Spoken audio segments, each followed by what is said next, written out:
My 3 children told me I was finally good for something.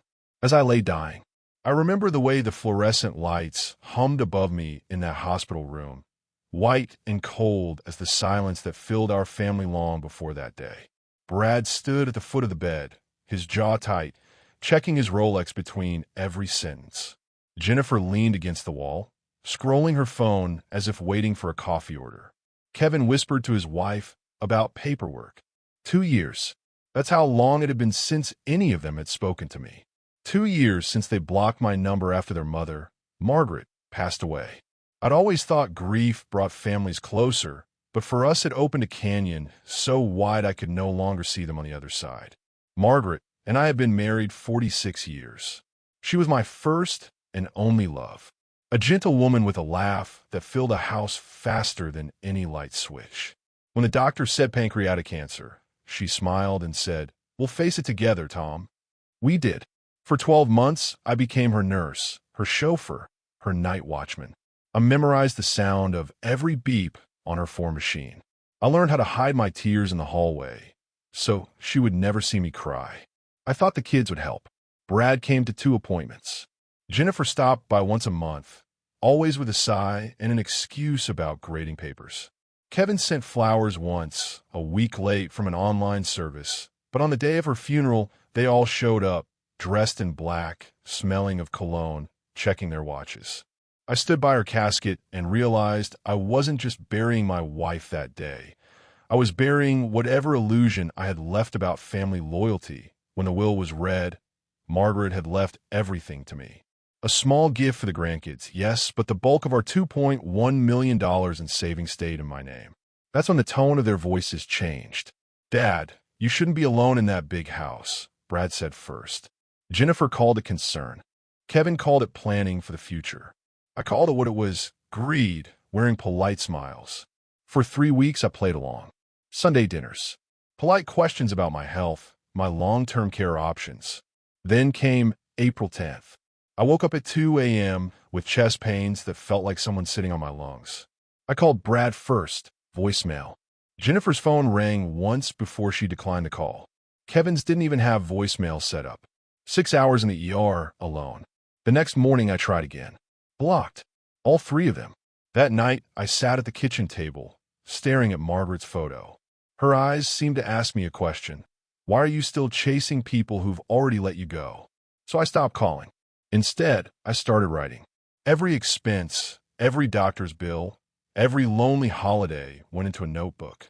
I wasn't sure what for, but grief likes order, and writing was the only order I could manage. I found out about Brad's promotion on LinkedIn, Jennifer's vacation in Cancun from a Facebook post, Kevin's new truck on Instagram. They had time for everything except their father. I spent my 73rd birthday at Denny's, eating Margaret's favorite blueberry pancakes, pretending she was across the booth from me. The waitress called me sweetheart. I nearly cried. Then came the diagnosis, stage 2 lung cancer. Maybe poetic in a cruel way. I'd spent a lifetime breathing for everyone else. Now my lungs wanted out. I didn't tell the kids. Why would I? They'd already buried me once, 2 years ago, when I became inconvenient. Instead, I started putting my affairs in order. Updated my will, sorted the house, and called my lawyer, Eric. Eric was younger than Brad, but had more compassion in one handshake than my children showed in years. "Tom," he said gently, "you have options. You can leave them something, or you can leave them nothing. But you should decide based on peace, not revenge." Peace. I wasn't sure I remembered what that felt like. For weeks I thought about it. Every evening I'd sit by the window with a mug of tea, talking to Margaret's photo like she was still here. And one night, I swear, I heard her voice in my head, "Teach them what family really means." So that became my plan. I called the hospital about a palliative care volunteer program, something where older patients record messages or stories for their loved ones. The nurse asked if I wanted to leave final letters for my children. I said no. I want to leave them a story. For 6 months, I recorded audio journals, memories, lessons, quiet reflections. Not for pity, but for clarity. And then, last winter, when the doctor said I might not see another spring, I decided it was time to bring the vultures home. I asked Eric to send a message to each of my children. Your father's health has taken a turn. It would be wise to visit soon. Funny how fast they responded. Brad arrived first, still wearing his work lanyard, pretending he'd rushed straight from the office. Jennifer came 2 hours later, with a bouquet and a half-practiced frown. Kevin showed up the next morning, smelling like cologne and guilt. Dad, Brad said, gripping my hand just long enough for the nurse to notice, we're here for you. Jennifer nodded, eyes already scanning the room for signs of wealth. Kevin whispered to his wife in the hallway, if the house sells for $2 million, split 3 ways, that's decent. I pretended not to hear. Over the next week they played their parts beautifully, helpful children visiting their frail father. Brad brought coffee. Jennifer posted a photo captioned, Family First. Kevin made sure the doctors had his number for medical decisions. But at night, when the nurses left and the machines beeped softly in the dark, I could see it in their eyes. They weren't here for love. They were here for the countdown. That's when I started smiling. Not out of spite, out of certainty, because the story I was writing for them wasn't over yet. Brad came in the next morning, holding a clipboard and a forced smile. Dad, he said, the doctors mentioned some financial responsibilities. Don't worry, we'll handle it together. Together. The word felt foreign on his tongue. I nodded, letting him believe he was in control. Jennifer chimed in with her best, sympathetic tone. We just want what's best for you, Dad. Maybe we could talk about long-term care or even, your estate. There it was. The real reason they were all suddenly holding my hand and calling me Dad instead of Pop. Kevin was more direct. Look, Dad, it's not about money. It's just, well, if anything happens, we should know what to expect. I smiled at him. That quiet, knowing smile I'd perfected over decades of parenting. I understand, son, I said softly. All in due time. That afternoon, I called my lawyer, Eric. Everything's set. I asked. Everything, he said. You're sure about this, Tom? I looked out the window, watching the sunset fade into a dull orange haze. As sure as I've ever been. The next morning, the hospital called a family meeting. The children arrived, faces bright with concern and expectation. Brad carried a leather folder. Jennifer was dressed like she was attending a job interview. Kevin whispered something to his wife and smirked. The doctor cleared his throat. Your father's condition is stable for now, but his time may be limited. He's requested a few minutes to speak privately with you. They turned to me, eyes wide, polite, rehearsed that I took a deep breath and began. I said, my voice soft but steady. When your mother passed, I thought I'd lost everything. But over time, I realized I didn't just lose her. I lost all of you too. Dad, Jennifer started, but I raised a hand. No, let me finish. For 2 years, I waited for a phone call that never came. I watched you all build your lives, promotions, vacations, new cars, while I sat at home learning how to live without the one person who ever really saw me. Kevin shifted uncomfortably. Dad, that's not fair. I smiled. Fair? No, son. Life's not fair, but it's honest. The room went quiet except for the beeping of the monitor beside me. When I got sick, I continued. I thought maybe this was life's way of bringing us back together. But then I realized something. You didn't come back out of love. You came because you thought I had something left to give you. Brad looked at his shoes. Jennifer pretended to check her phone. You were right, I said finally. I do have something left to give, but not what you expect. Right then, Eric walked into the room, carrying a sealed envelope. He nodded at me, then at the kids. Mr. Wilson asked me to deliver this personally. Brad frowned. Wait now. Yes, Eric said. Now. He handed each of them a letter, identical in size and sealed with my initials. Go on, I said, gesturing. Open them.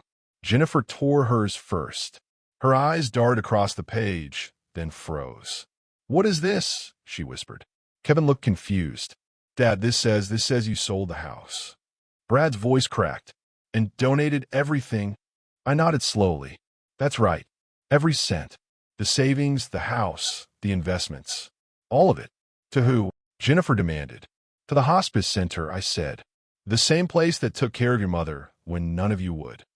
The silence was deafening. Brad slammed his letter shut. Dad, this is insane. You're just giving away our inheritance. Our, I repeated, my tone calm but heavy. You mean the money your mother and I built over 46 years? The money you never earned, never asked about, never cared about until now. Jennifer's eyes welled with tears, but they weren't the kind that came from love. Dad, you can't just. Yes, I can, I said quietly. Because for once in my life, I'm doing what Margaret would have wanted, teaching you what family really means. Kevin's wife muttered under her breath. This is unbelievable. I looked her in the eye. You're right. It is. Brad's face turned red. You're punishing us because we couldn't babysit you every weekend? I shook my head.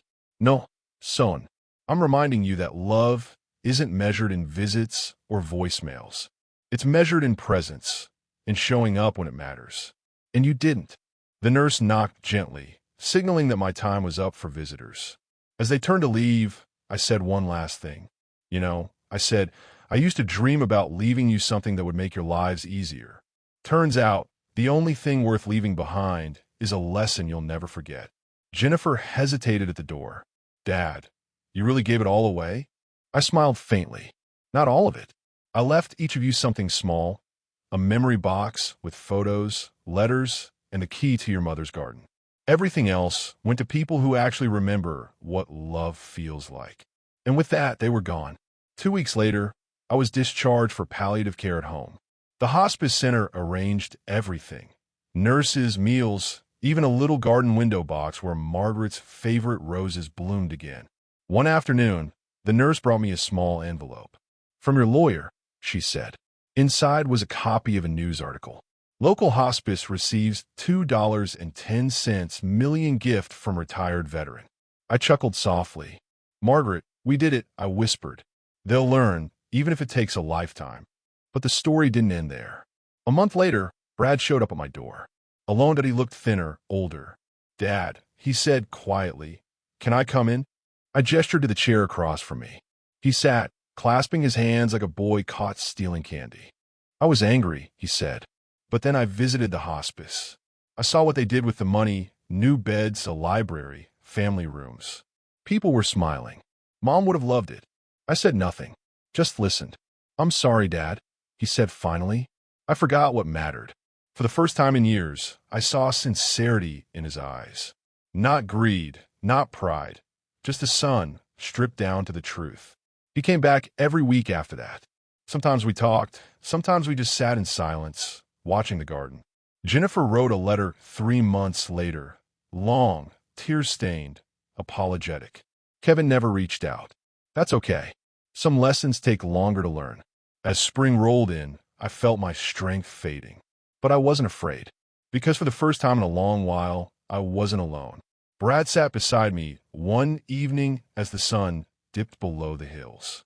He looked at me, eyes full of something new, understanding. Dad, he said softly, was this your plan all along? I smiled, feeling Margaret's warmth in the fading light. No, son, it was life's plan. I just finally listened. He nodded, tears streaking down his face. I'll take care of the garden, he said. I know you will, I whispered.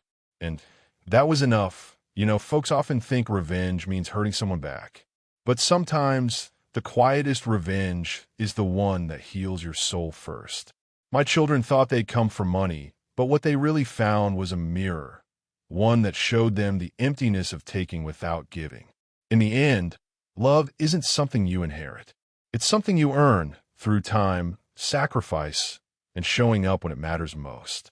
So if you're listening to this, remember, call your parents. Visit them. Tell them you love them while you still can. Because one day, you might find yourself standing in a quiet room, realizing the fortune you lost wasn't made of dollars, but of moments you can never buy back. And that, my friends, is what family really means.